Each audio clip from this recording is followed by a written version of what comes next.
আসসালামু আলাইকুম, স্বাগতম ভেরিফাইড নিউজ সংবাদে। আমি মোহাম্মদ জায়েদ গাজী আজকের সব আন্তর্জাতিক খবর নিয়ে হাজির হয়েছি। শুরুতেই জানিয়ে দিব সংবাদ শিরোনাম, তারপর বিস্তারিত। ইসরায়েলে অব্যাহত রয়েছে হিজবুল্লাহ যোদ্ধাদের হামলা। অতর্কিত হামলায় ইসরায়েলি মন্ত্রীর ছেলের কলিজা ছিন্নভিন্ন।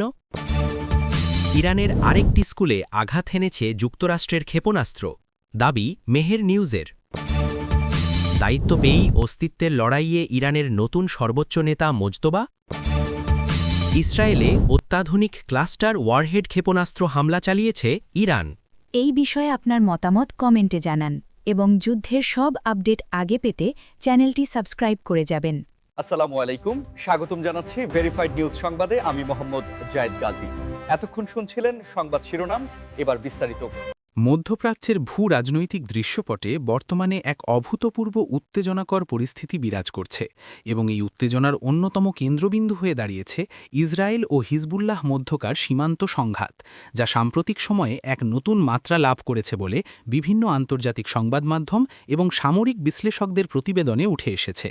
এই পরিস্থিতিতে সাধারণ দর্শকদের মনে একটি বড় প্রশ্ন তৈরি হয়েছে যে সত্যিই কি ইসরায়েলের অভ্যন্তরে হিজবুল্লাহ যোদ্ধাদের আক্রমণ এখনও অব্যাহত রয়েছে, নাকি এটি কেবলই সাময়িক কোনো উত্তেজনার বহিঃপ্রকাশ মাত্র। বাস্তব পরিস্থিতি বিশ্লেষণ করলে দেখা যায় ইসরায়েলের উত্তর সীমান্তে লেবানন ভিত্তিক এই সশস্ত্র গোষ্ঠীর তৎপরতা গত কয়েক মাস ধরে ধারাবাহিকভাবে বৃদ্ধি পেয়েছে এবং প্রায় প্রতিদিনই সেখানে সাইরেন বাজার শব্দ শোনা যাচ্ছে, যা সেখানকার সাধারণ নাগরিকদের দৈনন্দিন জীবনযাত্রাকে মারাত্মকভাবে ব্যাহত করছে। আন্তর্জাতিক সংবাদ সংস্থাগুলোর তথ্যমতে হিজবুল্লাহ তাদের সামরিক কৌশলে ব্যাপক পরিবর্তন এনেছে এবং এখন তারা শুধু সাধারণ রকেট নয়, বরং অত্যাধুনিক ড্রোন, অ্যান্টি ট্যাঙ্ক মিসাইল এবং প্রিসিশন গাইডেড অস্ত্র ব্যবহার করে ইসরায়েলের বিভিন্ন সামরিক স্থাপনা এবং যোগাযোগ অবকাঠামোগুলোকে লক্ষ্যবস্তী বানাচ্ছে। এর ফলে ইসরায়েলের বিখ্যাত আকাশ প্রতিরক্ষা ব্যবস্থা আয়রন ডোমের ওপরও প্রচণ্ড চাপ পড়ছে এবং অনেক ক্ষেত্রেই এই প্রতিরক্ষা ব্যবস্থাকে ফাঁকি দিয়ে কিছু ড্রোন নির্দিষ্ট লক্ষ্যে আঘাত হানতে সক্ষম হচ্ছে বলে দাবি করা হচ্ছে। এই ক্রমাগত উত্তেজনার কারণে ইসরায়েলের উত্তর সীমান্তবর্তী শহর ও গ্রামগুলো থেকে ইতিমধ্যে হাজার হাজার নাগরিককে নিরাপদ স্থানে সরিয়ে নেওয়া হয়েছে, যা দেশটির অর্থনীতির ওপর একটি বিশাল নেতিবাচক প্রভাব ফেলছে। শুধু তাই নয়, এই পরিস্থিতি এমন এক পর্যায়ে পৌঁছেছে যে আন্তর্জাতিক সম্প্রদায়, বিশেষ করে জাতিসংঘ এবং বিভিন্ন পশ্চিমা দেশগুলো বারবার উভয় পক্ষকে সংযম প্রদর্শনের আহ্বান জানাচ্ছে, কারণ এই সীমান্ত সংঘাত যে কোনো মুহূর্তে একটি বৃহত্তর আঞ্চলিক যুদ্ধে রূপ নিতে পারে বলে তারা আশঙ্কা প্রকাশ করছেন।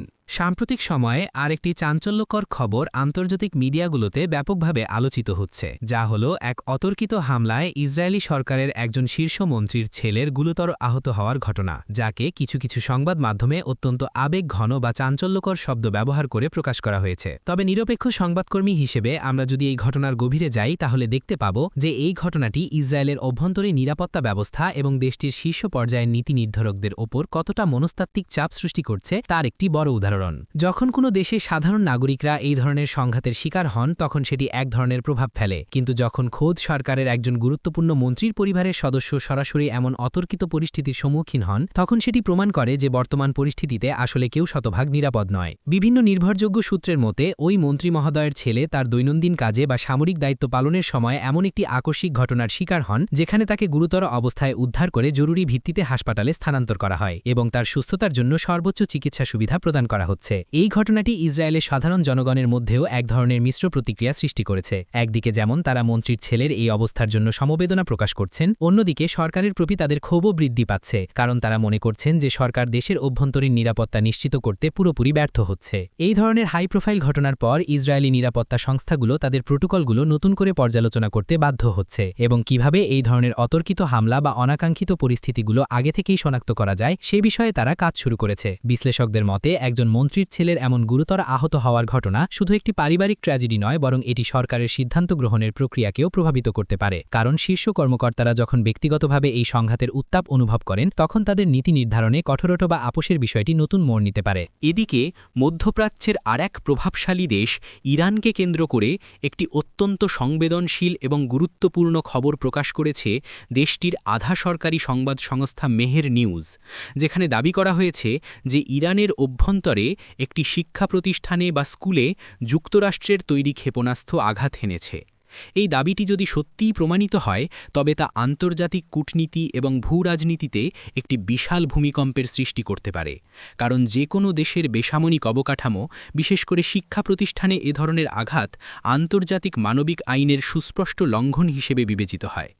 মেহের নিউজের প্রতিবেদনে বিস্তারিতভাবে উল্লেখ করা হয়েছে যে ওই নির্দিষ্ট অঞ্চলে হঠাৎ করেই এই ঘটনাটি ঘটে এবং প্রাথমিক তদন্তে সেখানে উদ্ধার হওয়া ধ্বংসাবশেষগুলো পর্যালোচনা করে ইরানি বিশেষজ্ঞরা দাবি করছেন যে সেগুলো আমেরিকান প্রযুক্তিতে তৈরি এবং সম্ভবত এটি কোনো নির্দিষ্ট লক্ষ্যবস্তুকে টার্গেট করে ছোঁড়া হয়েছিল, যা দিকভ্রষ্ট হয়ে ওই স্কুলে আঘাত এনেছে।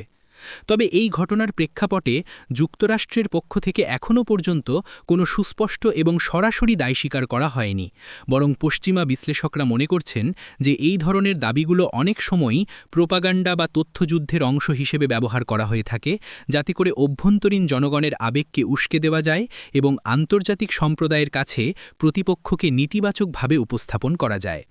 তবুও এই ঘটনার পর ইরানের অভ্যন্তরে সাধারণ মানুষের মধ্যে তীব্র ক্ষোভের সৃষ্টি হয়েছে এবং তারা আন্তর্জাতিক সংস্থাগুলোর কাছে এর একটি নিরপেক্ষ ও সুষ্ঠু তদন্তের দাবি জানাচ্ছেন। জাতিসংঘ এবং ইউনিসেফের মতো সংস্থাগুলোও এই ধরনের দাবির বিষয়ে গভীর উদ্বেগ প্রকাশ করেছে এবং তারা স্মরণ করিয়ে দিয়েছে যে সংঘাতের সময় কোনোভাবেই শিশুদের এবং তাদের শিক্ষা প্রতিষ্ঠানগুলোকে লক্ষ্যবস্তু করা বা বিপদে ফেলা উচিত নয়। ইরানের অভ্যন্তরীণ রাজনীতি এবং ক্ষমতার পালাবদল সবসময়ই আন্তর্জাতিক বিশ্লেষকদের কাছে একটি অত্যন্ত আগ্রহের বিষয় এবং সম্প্রতি দেশটির সর্বোচ্চ নেতা বা সুপ্রিম লিডার হিসেবে মোজতবা খামেনির দায়িত্ব গ্রহণের বিষয়টি এমন এক সময় ঘটছে যাকে অনেকেই তার জন্য আক্ষরিক অর্থেই একটি অস্তিত্বের লড়াই বলে আখ্যায়িত করছেন। মোজতবা খামেনি, যিনি দীর্ঘকাল ধরে পর্দার অন্তরালে থেকে ইরানের রাজনৈতিক এবং সামরিক সিদ্ধান্ত গ্রহণে গুরুত্বপূর্ণ ভূমিকা পালন করে আসছিলেন, তিনি এমন এক মুহূর্তে প্রকাশ্যে নেতৃত্বের একেবারে শীর্ষ পদে আসীন হচ্ছেন যখন ইরান চতুর্দিক থেকে চরম সংকটের মধ্য দিয়ে যাচ্ছে। একদিকে যেমন মার্কিন যুক্তরাষ্ট্র ও পশ্চিমা দেশগুলোর দেওয়া কঠোর অর্থনৈতিক নিষেধাজ্ঞার কারণে ইরানের অভ্যন্তরীণ অর্থনীতি চরম মুদ্রাস্ফীতি এবং বেকারত্বের ভারে নুব্জ হয়ে পড়েছে, অন্যদিকে দেশের তরুণ সমাজ এবং সাধারণ জনগণের মধ্যে ব্যক্তিগত স্বাধীনতা ও অর্থনৈতিক সংস্কারের দাবিতে ক্ষোভ প্রতিনিয়ত বৃদ্ধি পাচ্ছে, যা মাঝে মাঝেই বড় ধরনের বিক্ষোভের রূপ নিচ্ছে। এই ধরনের একটি অস্থিতিশীল অভ্যন্তরীণ পরিস্থিতিতে দেশের হাল ধরা মোজতবার জন্য মোটেও সহজ কাজ হবে না, কারণ তাকে একই সঙ্গে রক্ষণশীল কট্টরপন্থীদের সন্তুষ্ট রাখতে হবে এবং সাধারণ মানুষের পুঞ্জীভূত ক্ষোভকেও প্রশমিত করতে হবে। এর পাশাপাশি আন্তর্জাতিক পরিমণ্ডলে, বিশেষ করে মধ্যপ্রাচ্যে ইরানের যে প্রভাব বলয় রয়েছে, যেমন লেবাননে হিজবুল্লাহ, ইয়েমেনে হুথি এবং ফিলিস্তিনে হামাস, তাদের প্রতি সমর্থন অব্যাহত রাখা এবং একই সঙ্গে ইসরায়েল ও যুক্তরাষ্ট্রের মতো প্রবল শক্তিশালী প্রতিপক্ষের সরাসরি সামরিক হুমকি মোকাবিলা করা তার জন্য এক বিশাল চ্যালেঞ্জ হয়ে দাঁড়িয়েছে। এই সমস্ত কারণ মিলিয়েই বিশ্লেষকরা বলছেন যে দায়িত্ব পেয়েই তাকে তার নিজের, তার সরকারের এবং সামগ্রিকভাবে ইরানের বর্তমান রাজনৈতিক কাঠামোর অস্তিত্ব টিকিয়ে রাখার এক তীব্র লড়াইয়ে অবতীর্ণ হতে হচ্ছে।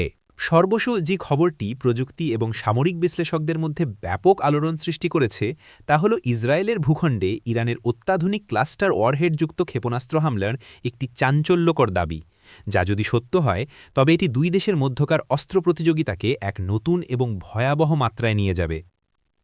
ক্লাস্টার ওয়ারহেড বা গুচ্ছবোমা প্রযুক্তির মূল বৈশিষ্ট্য হল একটি মূল ক্ষেপণাস্ত্রের ভেতরে অসংখ্য ছোট ছোট সাবমিউনিশন বা ছোট বোমা থাকে, যা টার্গেটের কাছাকাছি পৌঁছানোর পর বাতাসে ছড়িয়ে পড়ে এবং একসাথে একটি বিশাল এলাকার উপর আঘাত হানতে সক্ষম হয়। এই ধরনের প্রযুক্তির সবচেয়ে বড় দিক হল এটি প্রচলিত আকাশ প্রতিরক্ষা ব্যবস্থা, যেমন ইসরায়েলের অত্যন্ত সুপরিচিত আয়রন ডোম বা অ্যারো সিস্টেমের জন্য একটি বিশাল চ্যালেঞ্জ তৈরি করে, কারণ একসাথে অসংখ্য ছোট ছোট টার্গেটকে বাতাসে ধ্বংস করা যে কোনো প্রতিরক্ষা ব্যবস্থার জন্যই অত্যন্ত কঠিন কাজ। আন্তর্জাতিক সামরিক বিশ্লেষকদের মতে ইরান গত কয়েক বছরে তাদের নিজস্ব প্রযুক্তিতে তৈরি ব্যালিস্টিক ক্ষেপণাস্ত্র কর্মসূচিতে ব্যাপক উন্নতি সাধন করেছে এবং এই ধরনের ক্লাস্টার ওয়ারহেডযুক্ত ক্ষেপণাস্ত্রের ব্যবহার প্রমাণ করে যে তারা ইসরায়েলের শক্তিশালী রাডার এবং ইন্টারসেপ্টর সিস্টেমগুলোকে ফাঁকি দেওয়ার জন্য নিত্য নতুন কৌশল অবলম্বন করছে।